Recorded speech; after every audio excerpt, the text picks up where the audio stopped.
I walked into my apartment to find my sister sitting at my dining room table with my private journals spread out in front of her, like she was grading a school project. These weren't just notebooks, they were the records of my therapy sessions and my deepest fears that I had kept hidden under a loose floorboard in my closet. She didn't even look guilty when I dropped my keys. She just tapped a page with her pen and asked me why I hadn't told the family about my plans to move across the country.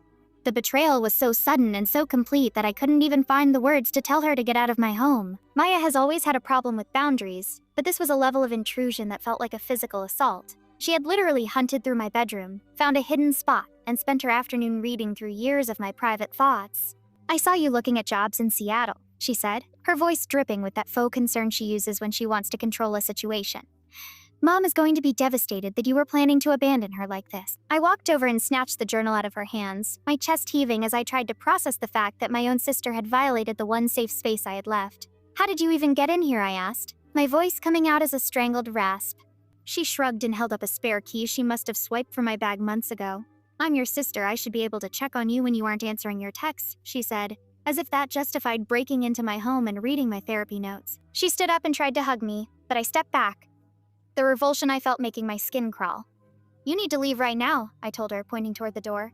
"You have no right to be here, and you definitely have no right to touch my things." Maya's face shifted from concern to anger in a heartbeat, her eyes narrowing as she realized I wasn't going to roll over and apologize for having secrets. You're being dramatic," she snapped. "I'm only trying to help you because you clearly aren't stable enough to make these decisions on your own." She actually had the nerve to suggest that my desire for privacy was a symptom of a mental health crisis.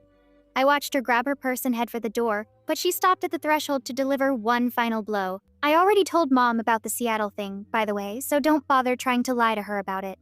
I locked the door the second she was gone and leaned my back against the wood, feeling the silence of the apartment settle around me like a heavy blanket. I went into my bedroom and looked at the closet where she had dug through my life, feeling like the entire room had been contaminated by her presence. I spent the next 3 hours changing the locks and blocking her number on everything. It wasn't just about the move or the journals. It was about the fact that she viewed me as a piece of property she was entitled to manage.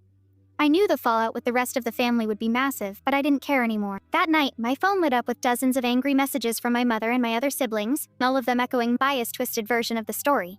They called me selfish, they called me secretive, and they told me I was hurting the family by pulling away. I didn't respond to a single one of them. Instead, I sat on my floor and burned the pages she had read, watching the ink curl and disappear into ash. The line she crossed wasn't just a boundary.